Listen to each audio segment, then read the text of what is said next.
wanted to ask you a couple things about Le'Veon Bell. Is there anything you've learned about him in your couple months coaching him? And Brad, I'll have a second question as well.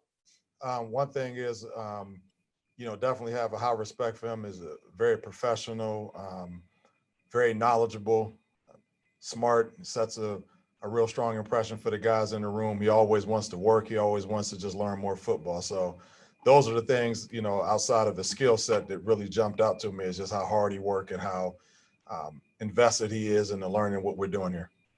Okay.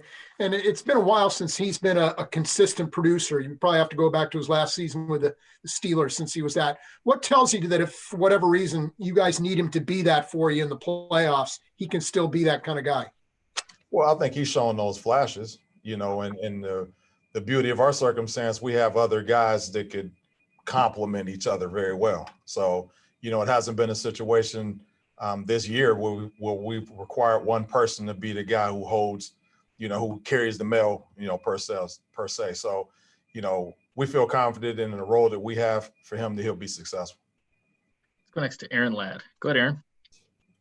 Coach, I'm watching the game on Sunday, and I'm like, well, where has this been all year from Daryl? What have you seen from him behind the scenes, and that's kind of led to him playing big roles for y'all down the stretch? Well, when you think about it, I mean, Daryl's been doing that since he's been here. When he's got extended opportunity, I guess if you go back and look at when Daryl's had extended opportunity, he's really played well. And one of his greatest abilities is his dependability. And the staff loves him. We trust him. And the guy got some skill set that, again, when you put him in the right circumstance, the guy can show it. And he did last weekend, and he's done it sprinkled throughout his career since he's been here. We've got three left. We'll go Matt, Derek first. Go ahead, Matt. Hey, Coach, you've known EB now for a while and worked underneath him. I'm just curious, what is it about him that you believe would make a good head coach in this league? Well, I mean, he's going to shoot it to you straight. And guys don't have to wonder where they are with EB. I mean, he has a way of connecting with guys and getting the most out of them. And guys respect that. They respect it. They know where they sit with him and know what the demands are. And those are going to be demands not only going to benefit that player, but it's going to benefit the organization. So definitely has strong leadership capabilities. I mean, EB is legitimate. And like I said, I've known him since 1996. Man, I got nothing but respect for the guy.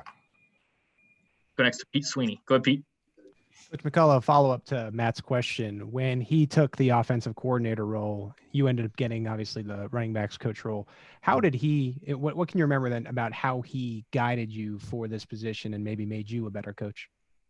Well, I mean, coming from college, I thought I was a pretty good coach. I mean, everybody had told me that, and my paycheck showed that, but, coming here and just learning some of the, the nuances of the professional game. I mean, dealing with the players, nothing's changed for me, but just some of the nuances, of our offense and just the way you structure things for guys' success. I mean, there's a lot of things I learned, from Coach EB with that. When, mix that in with just my own style, I think, I've been very appreciative of that opportunity and want to just continue to build on it.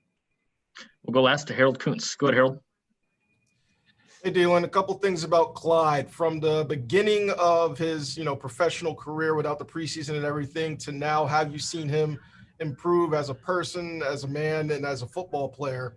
And then also, have you seen him kind of go through this injury process that he has and the confidence in you that he could be back for playoffs? Well, I mean, Clyde, similar to Le'Veon, been very impressed with him, just his football mind, just the way he applies things. He's always trying to learn and evolve into a better player. As the season went on, he had some ups and downs, but he was consistent as far as what his approach was, his mental and physical approach. Since he's been injured, I mean, he's really attacked, this circumstance. Seeing him walking around a couple of days after, I said, man, what's going on? And he's dedicated himself to getting back at a high level. So really just excited about, what it appears to be as far as he's going to be ready to come back here in a couple of weeks, and we just continue to move forward.